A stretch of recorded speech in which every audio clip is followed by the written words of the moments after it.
Hey there. Let's take a look at user interfaces and go through this screen that you see in front of you as an example of a user interface.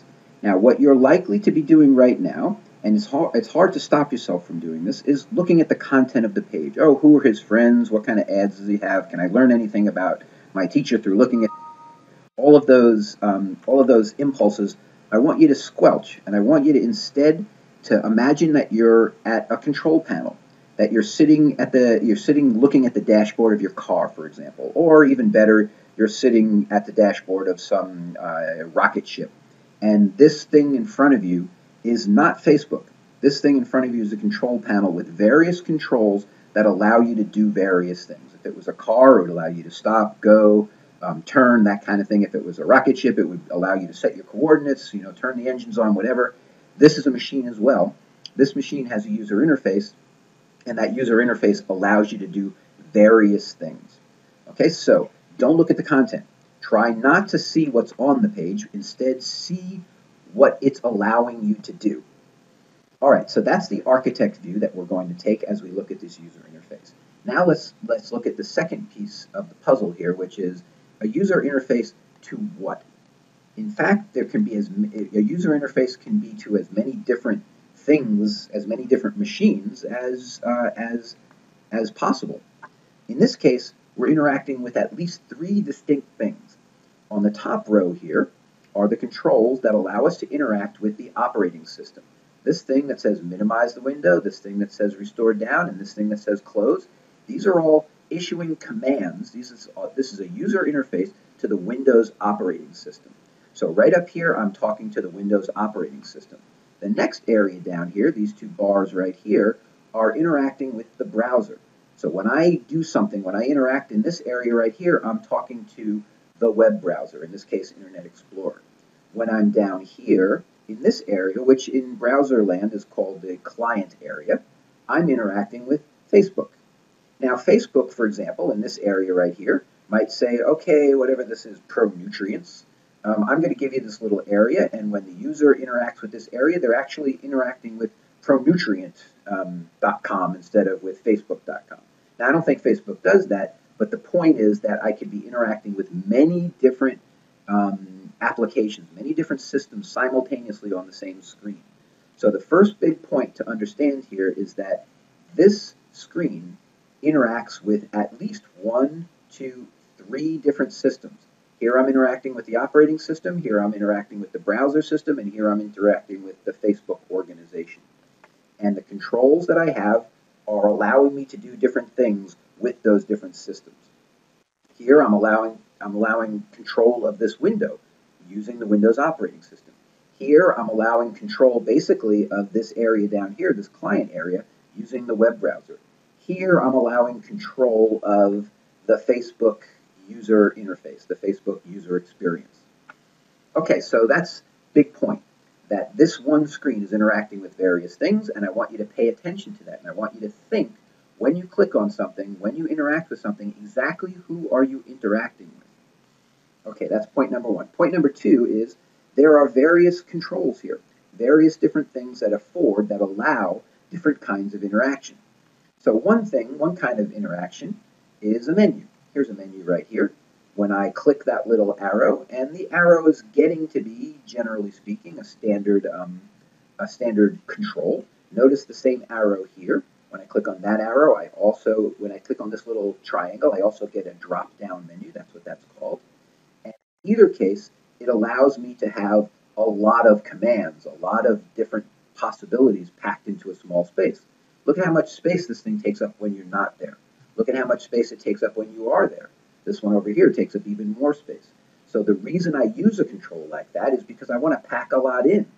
Now, that's the good thing about it, is that it allows me to pack in a lot of controls. Look at all of these different things I can do just because I clicked on this little arrow.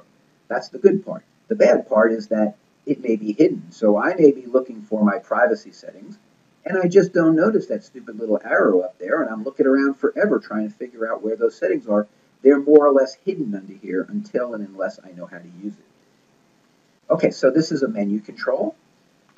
This one over here is a text box control. Notice I have a text box control here. I have a text box control here. The purpose of a text box box is to allow you to type text, free text, text of whatever variety you want. Now that doesn't mean that any kind of text that you type in there is going to make sense. In this case, we're trying to get you to type a URL, right? An HTTP colon whack whack kind of thing. In this case, it's not entirely clear what you're searching for here, but usually what you search for here is someone's name, the name of a person who you want to find and you want to go to their page to look at what they're doing. So we have menus, we have text boxes, we also have buttons, and a lot of these things I would characterize as buttons. Like, for example, that's a button. That button takes me back to the last view of the client area that I was in. Let's see if we can find other buttons. I'll distinguish buttons from links. This one I would call more like, we don't have a lot of buttons here.